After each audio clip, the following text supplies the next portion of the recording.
அனைவருக்கும் வணக்கம். இந்த வீடியோல 13 ஏப்ரல்ல இருந்து 17 ஏப்ரல் வரைக்கும் நடந்த நடப்பு நிகழ்வுகள் பார்க்க போறோம். டிஎன்பிஎஸ்சி, யூபிஎஸ்சி போன்ற போட்டித் தேர்வுகள்ல எதிர்கொள்ளும் மாணவர்கள் கரண்ட் அஃபேர்ஸ் சம்பந்தமா இருக்கிற இன்ஃபர்மேஷன்ஸை கலெக்ட் பண்றது ரொம்ப முக்கியம். ஏன்னா நிறைய கொஸ்டின்ஸ் வந்து இதுல இருந்து எதிர்பார்க்கப்படுது. அந்த வகையில இன்னைக்கு இந்த டேட்ஸ்ல சம்பந்தமா இருக்கிற டாப் 20 கரண்ட் அஃபேர்ஸ் பார்க்க போறோம். ஸோ இந்த டாப் 20 கரண்ட் அஃபேர்ஸோட பேக்ரவுண்ட் டேட்டாவும் நம்ம கலெக்ட் பண்ணி வச்சிருக்கிறோம். அதோட நோட்ஸையுமே நான் வந்து பிடிஎஃபா நான் டிஸ்கிரிப்ஷன்ல கொடுத்துருக்கிறேன். நீங்க டவுன்லோட் பண்ணி ரீட் பண்ணிக்கோங்க. அண்ட் இந்த வீடியோ வந்து பிடிச்சிருந்துச்சுன்னா உங்க நண்பர்களுக்கு தெரியப்படுத்துங்க. ஓகேங்களா? ஸோ ஃபர்ஸ்ட் வீடியோக்குள்ள போயிடலாம். ஃபர்ஸ்ட் ஒன் பார்த்தீங்கன்னா, இந்தியாவில் எந்த மாநிலம் அதிகப்படியான பட்டு உற்பத்தியை தயாரிக்கிறது அப்படின்னு சொல்லிட்டு பார்த்தீங்கன்னா, ஆன்சர் வந்து கர்நாடகா. ஓகேங்களா? ஸோ கர்நாடகா தான் அதிகப்படியான பட்டு உற்பத்தியை வந்து இந்தியாவில் வந்து ஏற்படுத்துது. பட்டு உற்பத்தி அப்படின்னு சொல்லிட்டு சொல்லும் போது பட்டு உற்பத்தி அப்படின்னு சொல்லிட்டு இன்ஃபர்மேஷன் நமக்கு வரும்போது இந்தியாவில் காணப்படுற பட்டு வகைகள் என்னென்னது? ஏன்னா நிறைய பேர் வந்து நிறைய பட்டு வகைகள் ஏற்படுத்துறாங்க. ரயான் சில்க் அது இதுன்னு சொல்லிட்டு நிறைய பட்டு வகைகள் இருக்கு. அந்த வகையில இந்தியால மொத்தமா காணப்படுற முக்கியமான பட்டு வகைகள் என்னென்னதுன்னு பாத்தீங்கன்னா, எரி, முகா, டசாரு, மல்பெரி அப்படின்னு சொல்லிட்டு 4 பட்டு வகைகள் வந்து முக்கியமா காணப்படுது. இதுல மல்பெரி அப்படின்ற ஒரு பட்டு வகை தான் அதிகப்படியான உற்பத்தி வந்து செய்யப்படுகிறது. மல்பெரி அப்படின்றது ஒரு வகையான மரம், ஒரு வகையான செடி கூட சொல்லலாம். இந்த மல்பெரி இலைய வந்து பட்டுப்பூச்சியை உட்கொண்டு, இந்த மல்பெரி இலைகளை பட்டுப்பூச்சி உட்கொண்டு அதன் மூலியமா அது வந்து ஒரு கூடு உருவாக்கும். அந்த கூட்டை தான் வந்து நம்ம சில்கா, அதாவது பட்டா வந்து ஏற்படுத்துறாங்க. இந்த பட்டு தான் வந்து காஸ்ட்லியஸ்ட் பட்டு அப்படின்றதும் சொல்லப்படுது. ஓகேங்களா? ஸோ இந்த உலகத்திலேயே வந்து அதிகப்படியான பட்டு உற்பத்தியை ஏற்படுத்துறது எதுன்னு பார்த்தீங்கன்னா சீனா தான். ஓகேங்களா? சீனா தான் அதிகப்படியான உலகத்திலேயே பட்டு உற்பத்தி ஏற்படுத்துது. முதல்ல மல்பெரியை பயன்படுத்தி, மல்பெரி இலைகள்ல அதுல இருக்கிற அந்த பட்டு பூச்சிகளை பயன்படுத்தி சில்கை வந்து தயாரிக்கிற அந்த முறையை வந்து சீனா தான் கண்டுபிடிச்சது. அது மட்டும் இல்லாம மேகாலயாவை சேர்ந்த இந்தியா சில்க், இந்தியா பட்டு அப்படின்ற ஒரு பட்டுக்கு வந்து அண்மையில புவிசார் குறியீடு வந்து கிடைச்சிருக்கு அப்படின்றதும் குறிப்பிடத்தக்கது. இதுல எரி அப்படின்ற ஒரு வகையான பட்டு வந்து அகிம்சா பட்டு அப்படின்னு அழைக்கப்படுது. எதுக்காக அகிம்சா பட்டுனா, இப்ப அகிம்சானா எந்த உயிரினத்தையும் கொல்லாம நமக்கு ஏற்படுற பட்டு, அதுல இருந்து ஏற்படுத்தப்படுற பட்டு தான் வந்து அகிம்சா பட்டு. ஏன்னா ஒவ்வொரு பட்டு வகைகளுமே பாத்தீங்கன்னா அந்த பட்டு பூச்சிகள்ல இருந்து அதை கொன்று அது மூலியமா ஏற்படுத்துற பட்டு தான் வந்து நம்ம அதிக வகையில பார்த்துருக்குறோம். ஆனா இதுல எரி அப்படின்ற ஒரு வகையான பட்டு பாத்தீங்கன்னா எந்த ஒரு பூச்சியும் கொல்லாம பட்டு ஏற்படுத்துற முறையை வந்து வச்சிருக்கு. அதனால இந்த எரி அப்படின்ற ஒரு பட்டு வகையை அகிம்சா பட்டு அப்படின்னு சொல்லிட்டு அழைக்கப்படுது. ஓகேங்களா? ஸோ யாராவது அகிம்சா பட்டு என்று அழைக்கப்படும் பட்டு வகை இந்தியாவில் எது அப்படின்னு சொல்லிட்டு கேட்டாங்கன்னா எரி அப்படின்ற ஒரு வகை பட்டு தான். மற்றது எல்லாமே அகிம்சா பட்டுன்னு கிடையாது. மற்றது எல்லாமே பூச்சிகள்ல இருந்து அழைக்கப்படுது. இது முகா, டசார், மல்பெரி எல்லாமே ஒரு வகையான செடிகளை கொண்டது. இந்த செடிகளை உட்கொண்டு தான் அதுல இருந்து பட்டு உற்பத்தி தயாரிக்கப்படுது. ஓகேங்களா? அடுத்தது, அம்பேத்கர் பிறந்த நாள் எப்பொழுது அனுசரிக்கப்படுகிறது? நமக்கு எல்லாருக்குமே தெரியும், ஏப்ரல் 14 தான் அவர் பிறந்த நாள். அந்த பிறந்த நாளை தான் வந்து அம்பேத்கர் ஜெயந்தி அப்படின்னு சொல்லப்படுது. அது மட்டும் இல்லாம உலக சமத்துவ நாள் அப்படின்னும் சொல்லப்படுது. வேர்ல்டு இன்டர்நேஷனல் ஈக்குவாலிட்டி டே, இல்லைன்னா வேர்ல்டு ஈக்குவாலிட்டி டே அப்படின்னு சொல்லிட்டு எந்த நாள் அனுசரிக்கப்படுது அப்படின்னு சொல்லிட்டு பாத்தீங்கன்னா ஏப்ரல் 14. அந்த நாள்ல உலகம் முழுக்க வந்து ஈக்குவாலிட்டி டே வந்து செலிப்ரேட் பண்றாங்க. இந்தியால பாத்தீங்கன்னா அம்பேத்கர் ஜெயந்தி வந்து செலிப்ரேட் பண்றாங்க. அது மட்டும் இல்லாம அம்பேத்கர் பெயர்ல நிறைய இடங்கள் வந்து குறிப்பிட்டிருக்கிறாங்க. அது எல்லாமே எக்ஸாம் பாயிண்ட் ஆஃப் வியூல கேட்கறதுக்கு வாய்ப்புகள் இருக்கு. அதனால அதை பத்தி தெரிஞ்சுக்கணும். சில முக்கிய பெயர்கள், அதாவது சில முக்கிய இடங்கள், சில முக்கிய விஷயங்களை பத்தி அம்பேத்கர் பெயர்ல எப்படி அழைக்கிறாங்க, எதெல்லாம் அழைக்கிறாங்க அப்படின்னு சொல்லிட்டு பாத்தீங்கன்னா, அம்பேத்கர் வனவிலங்கு சரணாலயம் வந்து எங்க அமைக்கப்பட்டிருக்குன்னா மத்திய பிரதேசத்துல அமைக்கப்பட்டிருக்கு. அது மட்டும் இல்லாம அம்பேத்கரோட சிலை வந்து ஹைதராபாத்ல இருக்கு. இதுதான் வந்து இந்தியாலேயே இப்போதைக்கு கட்டப்பட்ட உயரமான சிலைகள்ல ஒண்ணு. ஹைதராபாத்ல 125 அடி அளவில் அமைக்கப்பட்ட ஒரு சிலை வந்து ஹைதராபாத்ல இருக்கு. இதுதான் இப்போதைக்கு கட்டப்பட்டிருக்கிற அம்பேத்கருடைய சிலையில ரொம்ப உயரமான சிலை. இன்றும் பாத்தீங்கன்னா 450 அடி கொண்ட அம்பேத்கர் சிலைக்கான பணியை வந்து மும்பைல ஏற்படுத்திட்டு இருக்காங்க. இது வந்துருச்சுன்னா இந்தியாலேயே உயரமான அம்பேத்கர் சிலை அப்படின்றது இதுதான் கருதப்படும். அது மட்டும் இல்லாம அம்பேத்கர் பெயர்ல பன்னாட்டு விமான நிலையம் இருக்கு. அது எங்கன்னு பாத்தீங்கன்னா மகாராஷ்டிரால இருக்கு. ஸோ கேட்பாங்க, மகாராஷ்டிரால காணப்படுது பன்னாட்டு விமான நிலையம், இதோட பேர் என்னதுன்னு பாத்தீங்கன்னா அம்பேத்கர். அம்பேத்கர் பெயர்ல தேசிய விருது வழங்கப்பட்டது. இந்த விருது யாருக்கு கொடுப்பாங்கன்னு பாத்தீங்கன்னா, தனிநபர் இல்லைன்னா ஒரு நிறுவனத்துக்காக சிறந்த பணி தொடர்பா, சிறந்த செயல்பாடுகள் தொடர்பா அளிக்கப்படுற ஒரு விருது தான் வந்து அம்பேத்கர் தேசிய விருது. இந்த விருது பெறும் நபர்களுக்கு 10 லட்சம் வரைக்கும் பரிசு தொகை அளிக்கப்பட்டது. ஓகேங்களா? அடுத்த கொஸ்டின். சமீபத்தில் எந்த மாநில காவல்துறை ஸ்காட்ச் என்ற விருதை பெற்றுள்ளது? ஸ்காட்ச் அப்படின்ற விருது வந்து பெற்றிருக்கிற மாநிலம் எதுன்னு பாத்தீங்கன்னா உத்தரப்பிரதேசம். ஸ்காட்ச் விருது எதுக்காக கொடுப்பாங்கன்னு பாத்தீங்கன்னா, ஒரு மதிப்பு மிக்க அங்கீகாரத்துக்காக கொடுக்கப்படுற ஒரு விருது. இது ஒரு சுதந்திரமான குடிமை விருதுகள்ல ஒன்றா கருதப்படுது. ஸ்காட்ச் அப்படின்ற விருது investigation, prosecution and convention portal அப்படின்னு சொல்லிட்டு ஒரு போர்ட்டலை வந்து உத்தரப்பிரதேச அரசு வந்து உருவாக்கியிருக்கு. அந்த போர்ட்டல் மூலயமா இன்வெஸ்டிகேட் பண்றதுக்காக ஏதுவாய் இருக்கிற போர்ட்டலா இது செயல்படுது. அதனால இந்த விருது உத்தரப்பிரதேசத்துக்கு கொடுக்கப்பட்டுச்சு. உத்தரப்பிரதேசம் காவல்துறைக்கு சார்பா இந்த ஸ்காட்ச் விருது கொடுக்கப்பட்டுச்சு. உலகின் சிறந்த விமான நிலையமாக எந்த விருதை உலகின் சிறந்த விமான நிலைய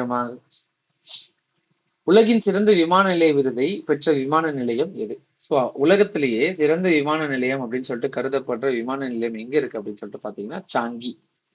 ஓகேங்களா? சிங்கப்பூர்ல இருக்கிற சாங்கி அப்படின்ற ஒரு விமான நிலையம் தான் வந்து 13வது தடவையா இந்த உயரிய, அதாவது இந்த சிறந்த விமான நிலையம் அப்படின்ற ஒரு விருதை வந்து பெற்றிருக்கு. ஓகேங்களா? ஸோ இந்த விருதை வந்து ஸ்கைடான் அப்படின்ற ஒரு அமைப்பு வந்து கொடுக்குது. இந்த விருதை பாத்தீங்கன்னா, இந்த விருது விழா அண்மையில ஸ்பெயின் நாட்டுல மேட்ரிட் அப்படின்ற இடத்துல வந்து நடைபெற்றுச்சு. ஸோ முதல் இடத்துல சாங்கி அப்படின்ற ஏர்போர்ட்டும், 2வது இடத்துல தோஹால இருக்கிற ஹமாத் அப்படின்ற ஏர்போர்ட்டும், 3வது இடத்துல பாத்தீங்கன்னா டோக்கியோல இருக்கிற ஹம்தா அப்படின்ற ஏர்போர்ட்டும் வந்து இந்த விருதை வந்து பெற்றிருக்கு. ஸோ இந்தியால காணப்படுற சிறந்த விமான நிலையமா கருதப்படுற விமான நிலையம் எது அப்படின்னு சொல்லிட்டு பாத்தீங்கன்னா டெல்லி. உங்களுக்கான கேள்வி என்னன்னா, டெல்லி விமான நிலையத்தோட பெயர் என்ன? ஸோ அது வந்து அதோட ஆன்சர் வந்து கமெண்ட்ல தெரியப்படுத்துங்க. அண்ட் இந்தியாவிலேயே சுத்தமான விமான நிலையம் எங்க இருக்கு அப்படின்னு சொல்லிட்டு பாத்தீங்கன்னா, மனோகர் விமான நிலையம் கோவால இருக்கிற மனோகர் அப்படின்ற விமான நிலையம் தான் வந்து இந்தியாலேயே காணப்படுற சுத்தமான விமான நிலையம். ஓகேங்களா? கிளீனஸ்ட் ஏர்போர்ட் இன் இந்தியா அப்படின்னு சொல்லிட்டு பாத்தீங்கன்னா கோவால இருக்கு.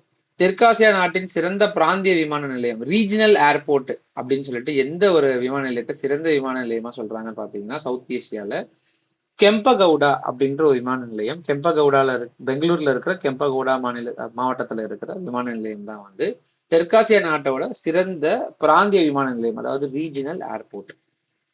ஸோ ஏர்போர்ட் சம்பந்தமா சில தகவல்கள் நம்ம பார்த்துருக்கிறோம். ஸோ இதை நீங்க படிச்சுக்கோங்க. அடுத்தது 2028 ஆண்டின் போட்டியில் சிறந்ததாக 2028 ஆண்டின் ஒலிம்பிக் போட்டியில் புதிதாக சேர்க்கப்பட்ட விளையாட்டு எது அப்படின்னு சொல்லிட்டு பாத்தீங்கன்னா, இது அனைத்தும் தான். ஸோ அண்மையில 2028 பாத்தீங்கன்னா ஒலிம்பிக் போட்டி லாஸ் ஏஞ்சல்ஸ்ல நடத்தப்படுறதா அறிவிக்கப்பட்டிருந்துச்சு. இந்த லாஸ் ஏஞ்சல்ஸ்ல வந்து புதுசா சில கேம்ஸ் எல்லாம் ஆட் பண்ணிருக்கிறாங்க. அந்த என்னென்ன கேம்ஸ்ன்னு சொல்லிட்டு பாத்தீங்கன்னா கிரிக்கெட், பேஸ்பால், சாஃப்ட் பால், ஸ்குவாஷ். ஸோ இந்த மாதிரி நிறைய கேம்ஸ் வந்து ஆட் பண்ணியிருக்கிறாங்க. இதுல இதுக்கு முன்னாடி பாத்தீங்கன்னா 2024 பாரிஸ்ல நடந்துச்சு இல்லைங்களா? இப்ப 2028 பாத்தீங்கன்னா நமக்கு லாஸ் ஏஞ்சல்ஸ்ல நடக்குது, நியூயார்க் சிட்டில. ஓகேங்களா? ஸோ இந்த ஒலிம்பிக்ல cricket, baseball, squash, flag football, sixes, softball இந்த மாதிரி நிறைய கேம்ஸ் வந்து ஆட் பண்ணியிருக்கிறாங்க. இதுக்கு முன்னாடி பாத்தீங்கன்னா 1900 கிரிக்கெட் போட்டி இருந்துச்சு. அதுக்கப்புறம் அந்த கிரிக்கெட் போட்டியை ஸ்டாப் பண்ணிட்டாங்க. ஸோ இந்த கிரிக்கெட் போட்டி வந்து எப்பயுமே நார்மலா இருக்கிற மாதிரி 11 பேர் கொண்ட குழுக்கள் இருப்பாங்க. 11 பேர் 10 பேர் கொண்ட குழுக்கள் இருப்பாங்க. ஒருத்தர் சப்ஸ்டியூட்டா இருப்பாங்க. இந்த போட்டி வந்து T20 மாதிரி அந்த வரிசையில வந்து ஆளப்படுறதா தெரிவிக்கப்பட்டிருக்கு. பட் முழுமையான தகவல் அந்த போட்டி ஆரம்பமாகும் போது தான் நமக்கு தெரியும். ஸோ 2028 ஆண்டுல நடக்கப்படுற ஒலிம்பிக் எங்க நடக்குதுன்னு பாத்தீங்கன்னா லாஸ் ஏஞ்சல்ஸ்ல. அது எங்க இருக்குன்னா நியூயார்க்ல இருக்கு. ஸோ இந்த நியூயார்க் சிட்டில நடத்தப்படுற போட்டிகள்ல புதுசா சேர்க்கப்பட்ட ஒரு கேம்ஸ் என்னென்னதுன்னு பாத்தீங்கன்னா கிரிக்கெட், பேஸ்பால், சாஃப்ட்பால், ஸ்குவாஷ் எல்லாமே. ஓகேங்களா? அடுத்தது ஜாலியன் வாலாபாக் படுகொலை நினைவு தினம் எப்பொழுது அனுசரிக்கப்படுகிறது அப்படின்னு சொல்லிட்டு பாத்தீங்கன்னா ஏப்ரல் 13. ஸோ ஜாலியன் வாலாபாக் படுகொலை பற்றி உங்களுக்கு எல்லாருக்குமே தெரியும். இந்தியால சொல்லப்படுற ரொம்ப கொடுமையான படுகொலைகள்ல இதுவும் ஒண்ணு. இந்த படுகொலைக்கு அப்புறம் இந்தியாவோட சுதந்திரம் வந்து அடையறதுக்கு ரொம்ப வீரியத்தனமா நிறைய பேர் செயல்பட்டாங்க அப்படின்றதும் தெரியும். இந்த படுகொலை சம்பவம்க்கு அப்புறம் நிறைய விஷயங்கள் வந்து மாற்றம் பெற்றுச்சு. ஓகேங்களா? ஸோ 1919 ஆண்டு ஏப்ரல் 13 தான் இந்த படுகொலை வந்து நடைபெற்றுச்சு. எங்கன்னு பாத்தீங்கன்னா அமிர்த்சர்ல இருக்கிற ஜாலியன் வாலாபாக் அப்படின்ற இடத்துல. அமிர்த்சர் எங்க இருக்குன்னா தெரியும், பஞ்சாப்ல இருக்கு. ஜாலியன் வாலாபாக் அப்படின்றது அமிர்த்சர்ல இருக்கிற ஒரு இடம். அப்போ ஆங்கிலேய ஆட்சியில இருந்த பஞ்சாப் ராணுவ தளபதியா இருந்த யாருன்னு பாத்தீங்கன்னா ஜெனரல் ரெஜினால்டு டயர் அப்படின்றவர் ஒரு கட்டளை இடுறாரு. யாருக்குன்னா அவங்க படையாட்களுக்கு அங்க ஒரு போராட்டம் நடக்குது, போராட்டத்துக்கான அறிகுறி வந்திருக்கு, அதனால மக்கள் எல்லாருமே கூடி இருப்பாங்க, அவங்கள போயிட்டு ஷூட் அட் த சைட் அப்படின்னு சொல்லிட்டு ஒரு ஆர்டர் ரிலீஸ் பண்றாங்க. அதனால ஒரு சுவர் போன்ற அமைப்பை வந்து இருக்கிறதுனால யாரும் வெளியே வர முடியாத அளவுக்கு கேட் லாக் பண்ணி மொத்தமா சுற்றி நின்று எல்லாரையுமே வந்து துப்பாக்கி அதுல இருக்கிற அவங்க கிட்ட இருக்கிற குண்டுகள் தீரும் அளவுக்கு அவங்க சுட்டாங்க, அவங்க வெறித்தனத்தை காட்டினாங்க. இது மூலயமா 500ல இருந்து 1000 நபர்கள் வந்து கொல்லப்பட்டதா தகவல்கள் தெரிவிச்சிருக்கிறாங்க. ஆனா சரியான தகவல்கள் அது இல்லை. அந்த தகவல்களை வந்து தீட்டுறதுக்காக, அந்த தகவல்களை திரட்டுறதுக்காக ஹண்டர் குழு அப்படின்னு சொல்லிட்டு ஒரு குழு வந்து கொண்டு வந்தாங்க. ஏற்கனவே இந்த ஹண்டர் குழு பாத்தீங்கன்னா 1882வது வருஷத்துல ஹண்டர் அப்படின்னு ஒரு நபர் பாத்தீங்கன்னா ஒரு கல்வி ஆணையத்தை நிறுவுறாங்க. இந்த கல்வி ஆணையம் வந்து ஹண்டர் கல்வி ஆணையம் அப்படின்னு சொல்லிட்டு அழைக்கப்படுது. இந்த கல்வி ஆணையம் மூலியமா எஜுகேஷன்ல சில சேஞ்சஸ் கொண்டு வரணும்னு சொல்லிட்டு 1882ஆம் ஆண்டு பிரிட்டிஷ் அரசாங்கம் கொண்டு வந்துச்சு. இந்த கல்வி ஆணையம், அதாவது இந்த ஹண்டர் தான் வந்து ஹண்டர் கமிஷன் தான் இந்த ஜாலியன் வாலாபாக் படுகொலையை பற்றிய ஒரு விசாரணையை வந்து கொண்டு வந்தாங்க. அதனால இந்த ஹண்டர் கமிஷன் இந்த ஜாலியன் வாலாபாக் சம்பந்தப்பட்டதா இருக்கு. ஒரு பிரச்சனை நடக்குது அப்படின்னா இண்டிபெண்டன்ஸுக்கு பிஃபோர் ஒரு ட்ரீட்டி ரிலீஸ் பண்ணுவாங்க. அந்த ட்ரீட்டி வந்து இதுல ரிலீஸ் பண்ணிருக்காங்களான்னு கேட்டா எந்த ட்ரீட்டியும் வந்து ஜாலியன் வாலாபாக் படுகொலைக்கு அப்புறம் ரிலீஸ் பண்ணல. அதுக்கு பதிலா ஹண்டர் கமிஷன் தான் வந்து இந்த விசாரணையை ஏற்படுத்துச்சு அப்படின்னு சொல்லிட்டு நம்ம தெரிஞ்சுக்கலாம். ஓகேங்களா? ஸோ 1919ஆம் ஆண்டு ஜாலியன் வாலாபாக் படுகொலை நடந்துச்சு. எப்போனா ஏப்ரல் 13ஆம் தேதி. எங்கன்னா ஜாலியன் வாலாபாக் அப்படின்ற இடத்துல அமிர்த்சர்ல இருக்கிற பஞ்சாப்ல. ஓகேங்களா? அடுத்தது சமத்துவ தினம் எப்பொழுது அனுசரிக்கப்படுகிறது? இப்பதான் நம்ம கொஞ்ச நேரம் பார்த்தோம். வேர்ல்டு ஈக்குவாலிட்டி டே, அம்பேத்கர் ஜெயந்தி, அம்பேத்கர் பர்த்டே எல்லாமே ஒண்ணுதான். So April 14. ஸோ ஏப்ரல் 14 தான் நம்ம தமிழ் வருஷப்பிறப்பு செலிப்ரேட் பண்றோம், தமிழ் நியூ இயர். ஒவ்வொரு மொழிக்காக நியூ இயர் செலிப்ரேட் பண்றதை நம்ம பார்த்திருந்தோம். அந்த மாதிரி நிறைய நியூ இயர்ஸ் வந்து லாஸ்ட் வீடியோல நம்ம பார்த்திருந்தோம். ஓகேங்களா? அந்த வகையில தமிழ்நாட்டில் செலிப்ரேட் பண்ற ஒரு நியூ இயர் தமிழ் புத்தாண்டு எப்போனா ஏப்ரல் 14. ஸோ அம்பேத்கர் 1891ஆம் ஆண்டு பிறந்திருக்கிறார். இது இந்த பிறந்த நாள் பார்த்தீங்கன்னா 135வது பிறந்த நாள். ஓகேங்களா? ஸோ இந்த பிறந்த நாளை வந்து பீம் ஜெயந்தி அப்படின்னு அழைக்கப்படுது. அது மட்டும் இல்லாமல் 1990ஆம் ஆண்டுல பாரத ரத்னா விருது வந்து அம்பேத்கருக்கு கொடுத்திருக்காங்க. ஸோ அண்மையில இந்த இந்திய அரசியலமைப்பு படி சமத்துவ உரிமை, இப்ப சமத்துவ தினம் அப்படின்றதுனால நம்ம சமத்துவ உரிமைகளை பத்தி தெரிஞ்சுக்கணும். Fundamental rights. ஓகேங்களா? ஸோ சமத்துவ உரிமை, ஃபண்டமெண்டல் ரைட்ஸ். அந்த ஃபண்டமெண்டல் ரைட்ஸ் பார்த்தீங்கன்னா 14ல இருந்து 18வது சரத்து அடங்கியிருக்கு. ஸோ 14 ஆர்டிகல் 14 டு ஆர்டிகல் 18 வரைக்கும் இருக்கிறது ஃபண்டமெண்டல் ரைட்ஸ். ஸோ என்னென்ன ரைட்ஸ்ன்னு சொல்லிட்டு தெரியும். Right to equality, right to education, அந்த மாதிரி நிறைய ரைட்ஸ், கிட்டத்தட்ட ஒரு 7 ரைட்ஸ் 6 ரைட்ஸ் கிட்ட வரும். அதை பார்த்துக்கோங்க, 7 ரைட்ஸ் வரும். ஸோ இந்திய அரசியலமைப்பில் இதயம் மற்றும் ஆன்மா என்று அம்பேத்கர் எதை குறிப்பிடுறாரு, எந்த ஒரு அரசியல் அமைப்பை, எந்த ஒரு அரசியல் சட்டத்தை குறிப்பிடுறாரு அப்படின்றத கமெண்ட்ல தெரியப்படுத்துங்க. ஸோ ஏற்கனவே நான் ஒரு கொஸ்டின் சொல்லினேன், அது வந்து இது செகண்ட் கொஸ்டின். ஓகேங்களா? ஸோ டெல்லியோட விமான நிலையத்தோட பேர் என்னன்னு சொல்லியிருந்தேன். அது மாதிரி இந்த சரத்து, அதாவது அம்பேத்கர் கூற்றுப்படி எந்த ஒரு அரசியல் சட்டம் வந்து இதயம் மற்றும் ஆன்மா, இந்திய அரசியலமைப்பின் இதயம் மற்றும் ஆன்மா அப்படின்னு கருதப்படுது அப்படின்றது தெரியப்படுத்துங்க. அது என்ன சட்டம், என்ன அரசியல் சட்டம் அப்படின்றது தெரியப்படுத்துங்க. உலகின் முதல் 3D பிரிண்ட் செய்யப்பட்ட ரயில் நிலையத்தை எந்த நாடு உருவாக்கியுள்ளது அப்படின்னு சொல்லிட்டு பாத்தீங்கன்னா ஆன்சர் வந்து ஜப்பான். ஸோ ஜப்பான்ல வந்து 3D டெக்னாலஜி கொண்டு வந்திருக்கிறாங்க. இந்த 3D டெக்னாலஜி மிஷின்ஸ் மூலயமா இந்த 3D ஆப்ஜெக்ட்ஸ் வந்து கிரியேட் பண்ணுவாங்க. ஒரு இமேஜ் வந்து ஒரு சிஸ்டம்ல இன்ஸ்டால் பண்ணிடுவாங்க. அந்த இமேஜ் பேஸ் பண்ணி இதை என்ன பண்ணுவாங்கன்னா அந்த பிவிசி பிளாஸ்டிக்ஸை பயன்படுத்தி அதை உருக்கி அது மூலயமா ஒரு ஆப்ஜெக்ட் வந்து ட்ரா பண்ணுவாங்க. ஸோ அந்த ஆப்ஜெக்ட் எப்படி இருக்குதோ அதுக்கேற்ற மாதிரியே வந்து இந்த ஆப்ஜெக்ட் உருவாக்கும். அதே மாதிரி தான் 3D பிரிண்டிங், அந்த திங்ஸை வச்சு 3D பிரிண்டிங் டெக்னாலஜி கொண்ட ஒரு ரயில்வே ஸ்டேஷனை அமைச்சிருக்கிறாங்க. இது எங்கன்னு பாத்தீங்கன்னா ஜப்பான்ல. அடுத்தது 2025ஆம் ஆண்டுக்கான எத்தனையாவது தேசிய மீனவர் மக்கள் தொகை கணக்கெடுப்பு நடத்தப்பட்டது அப்படின்னு சொல்லிட்டு பாத்தீங்கன்னா 5வது. ஸோ 5வது தேசிய மீனவர் மக்கள் தொகை கணக்கெடுப்பு நடத்தப்பட்டுச்சு. இது அண்மையில நடத்தப்பட்டுச்சு. இந்த தேசிய மீனவர் மக்கள் தொகை கணக்கெடுப்பு பார்த்தீங்கன்னா இந்திய வேளாண்மை ஆராய்ச்சி கவுன்சில் வந்து நடத்துச்சு. கிட்டத்தட்ட 10,20,000 மீனவர்களை பற்றிய தகவல்கள், அவங்களோட மீனவ தொழில் எப்படி இருக்கு, அவங்களோட மக்கள் தொகை மொத்தமா எத்தனை இருந்துச்சு, ஸோ மொத்தமா எத்தனை இருக்கு, அவங்களோட பொருளாதாரம் நிலை எப்படி இருக்கு அப்படின்றத பத்தி முழு தகவல்களை வந்து இந்த இந்திய வேளாண்மை ஆராய்ச்சி கவுன்சில் நடத்துச்சு. ஸோ இது பிரதமரின் மத்ஸ்ய சம்பாதா திட்டத்தின் கீழே மீன்வளம், கால்நடை, பால்வளத்துறை அமைச்சகம் இந்த மூணுமே சார்ந்து இந்த திட்டம் வந்து கொண்டு வந்துட்டு இருக்கிறாங்க. அதுல பிரதமரின் மத்ஸ்ய சம்பதா திட்டம், அந்த திட்டத்தின் கீழே ஒவ்வொரு சார்ந்த, அந்த மீன் வளம் சார்ந்து, கால்நடை சார்ந்து, பால்வளத்துறை சார்ந்து நிறைய கணக்கெடுப்புகள் வந்து நடத்தப்பட்டு வருது. ஓகேங்களா? இதை வந்து இந்திய வேளாண்மை ஆராய்ச்சி கவுன்சில் தான் இந்த இந்த கணக்கெடுப்பை வந்து நடத்துது. ஸோ இந்தியாவில காணப்படுற கோஸ்டல் ரீஜன்ஸ், அதாவது இந்தியால மொத்தமா பாத்தீங்கன்னா, இப்போ இது வந்து கோஸ்டல் ரீஜன்ஸ்னு வச்சுக்கோங்க. இது ஸ்ரீலங்கான்னு வச்சுக்கோங்க. இது பாக் ஸ்ட்ரெயிட், வங்காள விரிகுடா. இப்போ இது வந்து ரைட் சைட்ல வந்து bay of Bengal, Pacific Ocean, Indian Ocean. ஓகேங்களா? ஸோ இதுல வந்து இந்தியால காணப்படுற கோஸ்டல் ரீஜன்ஸ் அப்படின்னு சொல்லிட்டு பார்த்தோம்னா, இது ஒரு கோஸ்டல் ரீஜன், இது ஒரு கோஸ்டல் ரீஜன். ஸோ இங்கேயும் வந்து 2 கோஸ்டல் ரீஜன் வரும். கேரளா சைட்ல ஒரு கோஸ்டல் ரீஜன் வரும். இது வந்து ஒரு கோஸ்டல் ரீஜன் வரும். இந்த கோஸ்டல் ரீஜன் வந்து கோரமண்டல் கோஸ்ட்னு சொல்லிட்டு சொல்லுவாங்க. ஓகேங்களா? ஸோ இது வந்து ஈஸ்டர்ன் பகுதியில் இருக்கிறதுனால, ஈஸ்ட் வெஸ்ட், இது வந்து ஈஸ்டர்ன் பகுதியில் இருக்கிறதுனால இதை வந்து ஈஸ்டர்ன் கோஸ்டல்னு சொல்லுவாங்க. ஈஸ்டர்ன் கோஸ்டல், இது வந்து வெஸ்டர்ன் கோஸ்டல்னு சொல்லுவாங்க. ஓகேங்களா? ஸோ ஈஸ்டர்ன் கோஸ்டல்ல பாத்தீங்கன்னா மொத்தமா 3 கோஸ்ட் காணப்படுது. 3 கோஸ்ட் என்னென்னதுன்னா, Utkal coast, Utkal coast, Andhra coast, Coromandel cost.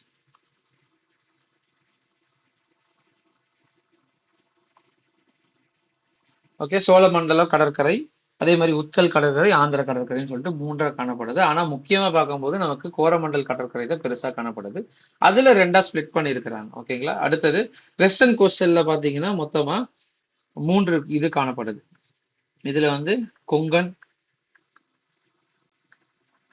Konkan cost, அதுக்கப்புறம் கட்ச் காத்தியாவார் கோஸ்ட், கட்ச்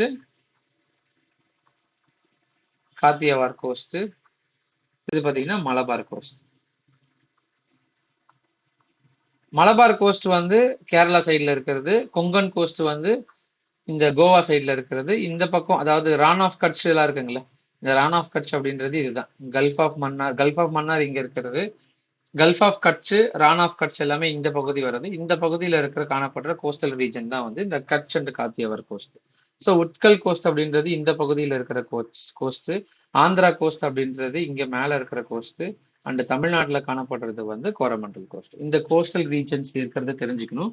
அது மட்டும் இல்லாம இந்தியாவில மொத்தமா பாத்தீங்கன்னா இந்த கோஸ்டல் ரீஜன்ஸ்ல இருக்கிற அந்த டிஸ்டன்ஸ் மட்டுமே 7516.6 கிலோமீட்டர் கொண்டதா இருக்கு இந்தியாவில். அதாவது இந்த கட்ச் கோஸ்ட்ல இருந்து டில் உட்கல் கோஸ்ட் வரைக்கும் காணப்படுற ஒரு கோஸ்டல் ரீஜனோட லென்த் என்னதுன்னு பாத்தீங்கன்னா 7516 கிலோமீட்டர் கொண்டதா இருக்கு. ஏன்னா இந்தியா பாத்தீங்கன்னா ஒரு பெனின்சுலர் பிளாட்டிவ், தீபகற்ப,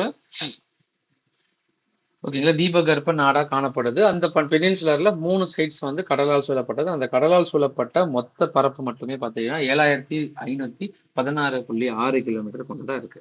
ஓகேங்களா? அடுத்தது தேசிய பெருங்கடல் தொழில்நுட்ப நிறுவனம் எங்கு அமைந்துள்ளது? சென்னையில. சென்னையில தான் வந்து இந்த NIOT, National Institute of Ocean Technology அப்படின்ற ஒரு டெக்னாலஜி இருக்கு. ஓஷன் சம்பந்தமா, அதாவது இந்த பெருங்கடல் சம்பந்தமா இருக்கிற ரிசர்ச் எல்லாமே வந்து இந்த நிறுவனம் செயல்படுத்தும். உள்நாட்டிலேயே உருவாக்கப்பட்டு நீருக்குள்ள ஒளியியல் சோதனை வசதி செய்யப்பட்ட ஒரு புதிய வகையான வடிவமைப்பை வந்து இந்த துறை நிறுவனம் வந்து தயாரிச்சது. ஸோ அதுதான் வந்து இந்த நியூஸ் சம்பந்தமா நம்ம பார்க்கிறோம். ஓகேங்களா? அடுத்தது நொடியில் அளிக்கும் லேசர் ஆய்வு எங்கு வெற்றிகரமாக சோதனை செய்யப்பட்டது அப்படின்னு சொல்லிட்டு பாத்தீங்கன்னா, அதாவது அண்மையில லேசர் டியூ அப்படின்றது டைரக்டட் எனர்ஜி வெப்பன்ஸ். இப்போ சப்போஸ் ஏதாவது ஒரு ஏர்கிராஃப்ட் வந்து அவங்களோட எல்லைக்குள்ள வந்துச்சுன்னா அந்த டியூ வெப்பன் மூலியமா என்ன பண்ணுவாங்கன்னா அதை அழிச்சிருவாங்க. அந்த மாதிரி ட்ரோன்ஸ் வந்து ஒரு ரீஜன்ஸுக்குள்ள வந்துச்சுன்னா அதை வந்து கண்காணிச்சு லேசர் அந்த டிடெக்ட் பண்ணி அதை அழிக்கிறதுக்கான ஒரு வெப்பனை வந்து கிரியேட் பண்ணியிருக்கிறாங்க. யாருன்னு பாத்தீங்கன்னா ஆந்திரா. ஸோ ஆந்திர மாநிலத்துல இது பண்ணியிருக்கிறாங்க. இது அண்மையில வந்து இந்த ஆந்திரால பயன்படுத்தப்பட்டு, ஆந்திரால சோதனை செய்யப்பட்டு இதை வந்து பயன்படுத்தி இருக்கிறாங்க. இதுல பயன்படுத்தின ஒரு வகை பாத்தீங்கன்னா லேசர் டியூ மார்க் 2A அப்படின்ற ஒரு வகையான வெப்பன் தான். அடுத்தது மீன்பிடி தடைக்காலம் எத்தனை மாதங்கள் கொண்டதாய் காணப்படுகிறது? மீன்பிடி தடைக்காலம் எத்தனை மாதங்கள்னு பாத்தீங்கன்னா 2 மாதங்கள். கரெக்டா 61 நாள். ஸோ தமிழ்நாடு மட்டும் இல்ல, நிறைய கோஸ்டல் ரீஜன்ஸ்ல வந்து இந்த மீன்பிடி தடைக்காலம் இருக்கும். ஒவ்வொரு கோஸ்டல் ரீஜன்ஸுக்கு ஏத்த மாதிரி மாறும். ஆனா முக்கியமா பாத்தீங்கன்னா 3 மாசத்துல, அதாவது ஆஹ், ஜூன், மே, ஏப்ரல், அதாவது ஏப்ரல், மே, ஜூன் போன்ற 3 மாசத்துல ஏதாவது 2 மாதங்கள் வந்து நமக்கு மீன்பிடி தடைக்காலம் இருக்கும். இந்த மீன்பிடி தடைக்காலத்துக்கு மீனவர்கள் யாருமே வந்து கடலுக்கு செல்லக்கூடாது. ஏன்னா இந்த மீன்பிடி தடைக்காலத்துல தான் வந்து மீன்களோட இனப்பெருக்கம் அதிகப்படியா ஆகும் அப்படின்றதுனால, அந்த இனப்பெருக்கம் தடைப்படுறதுனால அதுக்கப்புறம் வரப்போற மீன்கள் வந்து கிடைக்காம போறதுக்கு வாய்ப்புகள் இருக்குன்றதுனால வருஷத்துல 2 மாதங்கள், அதாவது 60 நாள் கிட்ட வந்து மீனவர்கள் கடலுக்கு செல்லக்கூடாது, மீன் பிடிக்கக்கூடாது. ஆனா ஓரளவுக்கு மீன்கள் வந்து கிடைக்கும். ஓகேங்களா? அது எப்படின்னா, ஒவ்வொரு பகுதிகளில் இருக்கிற மக்கள் வந்து அது பயன்படுத்திட்டு இருப்பாங்க. எறா அப்படின்றது பாத்தீங்கன்னா, நம்ம அந்த கடற்கரை ஒட்டி இருக்கிற பகுதிகளில் தான் இது பண்ணுவாங்க. ஏன்னா அதை வந்து கூடு கட்டி அது ரெடி பண்ணி வைப்பாங்க. வலை போட்டு வலை பின்னி ரெடி பண்ணி வைப்பாங்க. அதுல வந்து எறா உற்பத்தி செய்யப்படுது. அது மட்டும் இல்லாம நிறைய ஏரி மீன்களே வந்து உற்பத்தி செய்யப்படுது. அதெல்லாம் மக்கள் வந்து உணவு அருந்தலாம். ஆனா இந்த மீன்பிடி தடைக்காலம் அந்த பீரியட்ல பாத்தீங்கன்னா அதோட விலை வந்து கடுமையா உயரத்துக்கு வாய்ப்புகள் இருக்கு. ஸோ தமிழ்நாட்டில் 61 நாட்கள் கொண்ட மீன்பிடி தடைக்காலம் காணப்படுது. வங்காள விரிகுடா, மன்னார் வளைகுடா மற்றும் பாக் சந்தி அந்த நீரிணை கடற்பகுதிகளில் இந்த இனப்பெருக்க காலம் தடைக்காலம் வந்து சொல்லப்படுது. இந்த மீன்பிடி தடைக்காலம் இருக்கிறதுனால யாருமே மீனவர்கள் செல்லக்கூடாது. எதுக்கு பதிலா அவங்களுக்கு காம்பன்சேட் பண்றதுக்காக 6000 வரைக்கும் காம்பன்சேஷன் கொடுக்கறதா வந்து தமிழ்நாடு அரசு தெரிவிச்சிருக்கு. ஓகேங்களா? அடுத்த கொஸ்டின். அனைத்து இந்தியா தடவியல் உச்சி மாநாடு அண்மையில எங்க நடைபெற்றுச்சு அப்படின்னு சொல்லிட்டு பாத்தீங்கன்னா புதுடெல்லியில. ஓகேங்களா? புதுடெல்லியில தான் வந்து அமித்ஷா அவரோட தலைமையில நேஷனல் ஃபோரன்சிக் சயின்ஸ் யூனிவர்சிட்டியில வந்து நடத்தப்பட்டுச்சு. நேஷனல் ஃபோரன்சிக் சயின்ஸ் சம்மிட் வந்து நியூ டெல்லியில நடத்தப்பட்டுச்சு. ஓகேங்களா? ஜெனீவாவில் ஏலத்திற்கு வரும் இந்தியாவின் கோல்கொண்டா நீல நிற வைரம் எந்த மாநிலத்தை சேர்ந்தது? ஸோ கோல்கொண்டாவோட நீல நிற வைரம் வந்து அண்மையில ஜெனீவால ஏலத்துக்கு விட்டுட்டு இருக்காங்க. இதோட மதிப்பு பார்த்தீங்கன்னா கிட்டத்தட்ட சுமார் 300 முதல் 500 கோடி வரைக்கும் விலை போகும் அப்படின்னு சொல்லப்படுது. அது மட்டும் இல்லாம இந்த வைரம் பாத்தீங்கன்னா யாரோட எந்த மாநிலத்தை சேர்ந்தது, எந்த நபரோட சேர்ந்தது அப்படின்னு சொல்லிட்டு பாத்தீங்கன்னா இது வந்து 2ஆம் யஷ்வந்த் ராவ் அப்படின்னு சொல்லப்படுற இந்தூர் மற்றும் பரோடா மன்னர் அந்த காலகட்டத்துல, அதாவது இந்தூர் அப்படின்னு சொல்லப்படுற அந்த மாநிலத்துல இருக்கிற ஒரு மன்னரை சார்ந்தது. அந்த மன்னர் யாருன்னு பாத்தீங்கன்னா 2ஆம் யஷ்வந்த் ராவ். இது எந்த மாநிலத்தை அப்படின்னு சொல்லிட்டு பாத்தீங்கன்னா இந்தூர் மற்றும் பரோடா. ஓகேங்களா? அடுத்தது இந்த இதாவது இந்த ஏலத்துல விடப்பட்ட இந்த வைரத்தோட அளவு என்னதுன்னு பாத்தீங்கன்னா 23.24 கேரட் எடை கொண்டதா இருக்கு. ஸோ ஒரு கேரட் எடை அப்படின்றது 0.02 கிராம். ஓகேங்களா? 0.02 கிராம் அப்படின்றது இது ஒரு கேரட் அப்படின்றது இதுதான். 0.02 கேரட் அப்படின்றது ஒரு கேரட் அப்படின்றது ஒரு அளவை பொறுத்து இருக்கும். அதோட குவாலிட்டியை பொறுத்து இருக்கும். ஸோ இதுல வந்து 3 வகையான மெஷர்மெண்ட்ஸ் இருக்கு. டயமண்டுக்கு ஒரு மெஷர்மெண்ட்ஸ் இருக்கு, கோல்டுக்கு ஒரு மெஷர்மெண்ட்ஸ் இருக்கு, சில்வருக்கு ஒரு மெஷர்மெண்ட்ஸ் இருக்கு. ஸோ இதெல்லாமே நம்ம தெரிஞ்சுக்கணும். எப்படி அதை மெஷர் பண்றாங்க, இது வந்து சம்ஸ் மாதிரியும் கேட்கலாம். இப்போ சப்போஸ் கோல்டு வந்து ஒரு 18 கேரட் இருக்கு. ஓகேங்களா? 18 கேரட் இருக்கு. அதோட கோல்டு பர்சன்டேஜ் என்னது அப்படின்னு சொல்லிட்டு கேட்பாங்க. இப்போ 18 கேரட் கோல்டு அப்படின்றது நமக்கு எவ்வளவு பர்சன்டேஜ்? இப்போ ஃபார் எக்ஸாம்பிள் 24 கேரட் தான் ரொம்பவே பியூரஸ்ட் கோல்டு. அந்த 24 கேரட்ல இருந்து 18 கேரட் அப்படின்றது எவ்வளவு பர்சன்டேஜ் கோல்டு இருக்கு அப்படின்னு சொல்லிட்டு நம்ம தெரிஞ்சுக்கலாம். அது ஒண்ணும் இல்லை, எத்தனை கேரட் கொடுத்துருக்காங்களோ அதை வந்து 24 டிவைட் பண்ணி 100 மல்டிப்ளை பண்ணோம்னா நமக்கு எவ்வளவு பர்சன்டேஜ் அப்படின்றது கிடைச்சிடும். நார்மலா பர்சன்டேஜ் போடுறது தான். இது ரெண்டுத்தையும் டிவைட் பண்ணா நமக்கு என்ன கிடைக்கும்னா 75% கோல்டு இருக்கும், 25% வந்து நமக்கு காப்பர் அட்ராக்ட் பண்ணியிருப்பாங்க. ஓகேங்களா? ஸோ இதெல்லாமே நமக்கு தெரிஞ்சதுதான். கோல்டையும் காப்பரையும் வந்து ஆட் பண்ணி வச்சிருப்பாங்க. அது அமால்கம்ஸா யூஸ் பண்றாங்க ஃபார் டியூரபிலிட்டிக்காக. ஓகேங்களா? அந்த மாதிரி டயமண்டுக்குன்னு சொல்லிட்டு பாத்தீங்கன்னா 0.2 கிராம், 0.02ல 0.2 கிராம் அளவு கொண்டதா இருக்கும் ஒரு கேரட். ஸோ ஒரு கேரட் அப்படின்றது இது ஒரு மில்லிமீட்டர், அதாவது ஒரு கேரட் அப்படின்றது 1.7 மில்லிமீட்டர் அளவு கொண்டதா இருக்கு. அது மாதிரி இது பாத்தீங்கன்னா 23.24 கேரட் அது எடை வந்து இதுக்கு இருக்கு. இதோட அளவையும் இதோட தரத்தையும் பொறுத்து தான் இந்த கேரட் அப்படின்றது அமைக்கப்பட்டது. ஓகேங்களா? இதே சில்வர் இது பாத்தீங்கன்னா மொத்தமா சில்வர் வந்து 1000 அளவு வந்து குறிப்பிடப்படுது. எப்படி கோல்டுக்கு வந்து 24 கேரட்டோ அந்த மாதிரி 1000 அளவு வந்து குறிக்கப்பட்டது சில்வருக்கு. 1000த்துல மொத்தமா ஹால்மார்க் அப்படின்ற அமைப்புல ஃபைன் சில்வர், அதாவது ரொம்ப தூய்மையான சில்வர் அப்படின்னு சொல்லிட்டு எது அழைக்கப்படுதுன்னா 99.9%. அதுலயே வந்து Britannia silver, sterling silver, jewellery silver. நம்ம யூஸ் பண்றது ஜுவல்லரி சில்வர். அது எதுக்காக அப்படின்னா ரொம்ப ஸ்ட்ரென்தனுக்காக. ஸோ அதுல வந்து 800 ஹால்மார்க் கொண்டதான் இருக்கு. கேட்பாங்க ஜுவல்லரி சில்வர் ஹால்மார்க்கோட அளவு என்னன்னு சொல்லிட்டு கேட்டாங்கன்னா 800.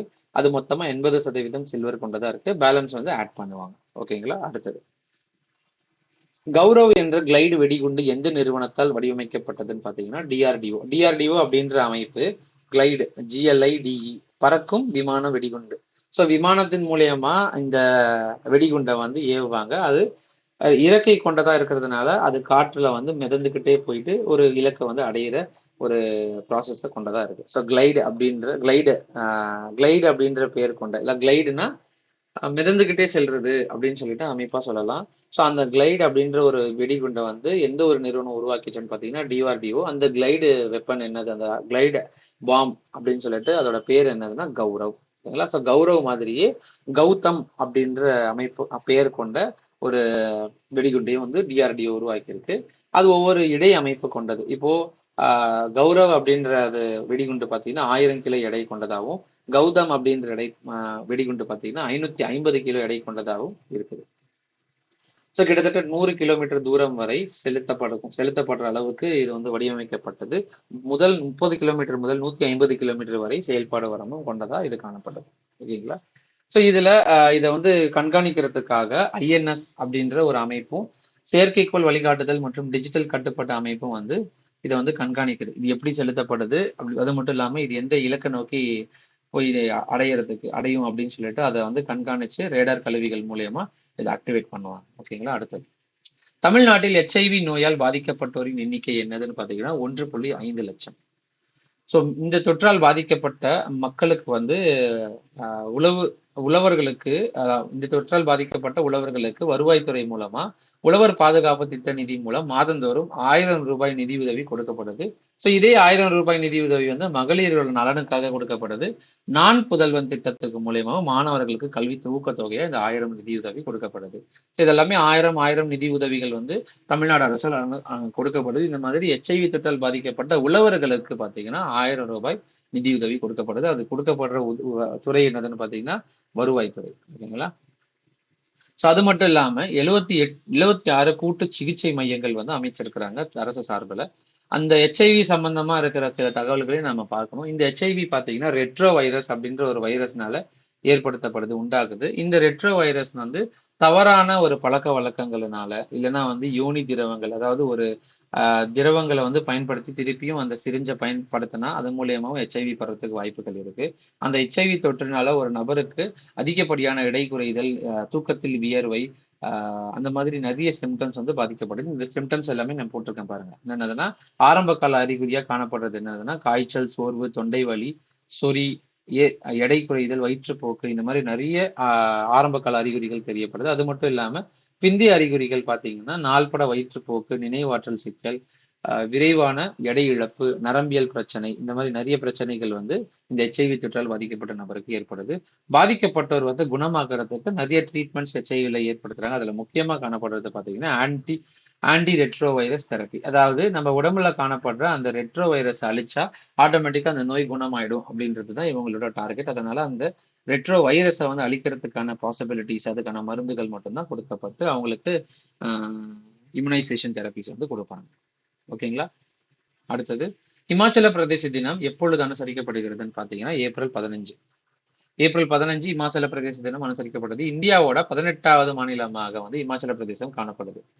இந்தியாவோட 18வது மாநிலமாக இமாச்சல பிரதேசம் உருவாச்சு. ஏப்ரல் 15 1948ஆம் நாள் அன்று இந்த இமாச்சல பிரதேசம் வந்து உருவாச்சு. இதனால இந்த தினத்தை வந்து இமாச்சல பிரதேச தினமா செலிப்ரேட் பண்றாங்க. 1948ஆம் ஆண்டு பாத்தீங்கன்னா இமாச்சல பிரதேசம் ஒரு யூனியன் பிரதேசமாக தான் இருந்துச்சு. அதுக்கப்புறம் 1971ஆம் ஆண்டுல தான் வந்து இது மாநில அந்தஸ்து பெற்றுச்சு. மாநில அந்தஸ்து பெறறதுக்கு ஒரு மசோதா உருவாக்குவாங்க. அந்த மசோதா அனைவராலும் ஏற்கப்பட்டு அதுக்கப்புறம் அது மாநில அந்தஸ்து பெறும். ஓகேங்களா? அது மட்டும் இல்லாம இந்தியாவில் பாத்தீங்கன்னா மொழி வாரியா பிரிக்கப்பட்ட ஒரு மாநிலமா எது கருதப்படுதுன்னு பாத்தீங்கன்னா ஆந்திரா. 1958ஆம் ஆண்டு மெட்ராஸ் மாகாணத்திலிருந்து இந்த ஆந்திரா மாநிலம் வந்து மொழி அடிப்படையில பிரிக்கப்பட்டுச்சு. அந்த மொழி அடிப்படையில பிரிக்கும் போதுதான் வந்து தலைநகரை காப்போம் சொல்லிட்டு மாப்போ சிவஞானம் வந்து என்ன பண்ணிருப்பாருன்னா ஒரு பிரச்சனையா ஒரு ப்ரொட்டஸ்ட வந்து உருவாக்கியிருப்பாரு. தலைநகர் வந்து தமிழ்நாட்டுக்கே சொந்தம், தலை போயிடுச்சுன்னா வந்து அந்த தமிழகத்துல தலை இல்லாத முண்டமா காணப்படும். அதனால சென்னை வந்து தமிழ்நாட்டுக்கு தான் சொந்தம்னு சொல்லிட்டு சென்னை விட்டு விடாம பார்த்துட்டு இருந்தாங்க. இந்த பிரிக்கும் போது, அதாவது மொழிவாரியா பிரிக்கப்பட்ட மாநிலமா இருக்கும்போது ஆந்திராவோட சேர்ந்து சென்னை போறதா இருந்துச்சு. சென்னை தமிழ்நாட்டுக்கு தான் சொந்தம் அப்படின்னு சொல்லிட்டு ப்ரொடெஸ்ட் பண்ண யாருன்னு பார்த்தீங்கன்னா முக்கியமான நபர் மாப்போசி. ஸோ இந்தியா சுதந்திரம் அடையும் போது, அதாவது இண்டிபெண்டன்ஸ் அப்போ 17 மாகாணங்களா பிரிக்கப்பட்டிருந்துச்சு. மாகாணம் அப்படின்றது இப்ப சொன்னால மெட்ராஸ் மாகாணம் மாதிரி 17 மாகாணங்கள் இருந்துச்சு. அந்த 17 மாகாணத்துல 565 சின்ன சின்ன பிரிவுகளா இருந்துச்சு, அதாவது சுதேச அரசங்களா இருந்துச்சு. அதுக்கப்புறம் 1947க்கு அப்புறம் மொழிவாரியா பிரிக்கப்பட்ட விஷயங்கள், மொழிவாரியா பிரிச்சு அதை வந்து 14 மாநிலங்களாகவும் 6 யூனியன் பிரதேசங்களாகவும் மறுசீரமைக்கப்பட்டன. ஓகேங்களா? 14 யூனியன் மாநிலங்களா மாறிச்சு. அதுக்கப்புறம் 6 யூனியன் பிரதேசங்களா இருக்கு. இப்போ கரண்டா இருக்கிற ஸ்டேட்ஸும் அண்ட் யூடியும் வந்து நீங்க கமெண்ட்ல தெரியப்படுத்துங்க. மொத்தம் எத்தனை ஸ்டேட்ஸ் இப்ப காணப்படுது, எத்தனை யூடிஸ் வந்து இப்ப காணப்படுது அப்படின்றது கமெண்ட்ல தெரியப்படுத்துங்க. அடுத்தது 2025ஆம் ஆண்டிற்கான சிறந்த திருநங்கைக்கான விருதை வென்றவர் யாருன்னு பாத்தீங்கன்னா ஆன்சர் பொன்னி மற்றும் ரேவதி.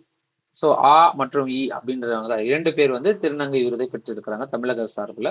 இந்த தமிழக அரசு சார்பில் வழங்கப்பட்ட திருநங்கை விருது பார்த்தீங்கன்னா 1,00,000 பரிசு தொகை, ஒரு சான்றிதழும் வழங்கப்படுது. இந்த அடிப்படையில் 2 பேர் வெற்றி பெற்றதுனால தலா ஒவ்வொருத்தருக்குமே 50,000 ரூபாய் வந்து பரிசு தொகை கொடுக்கப்படுது. ஓகேங்களா?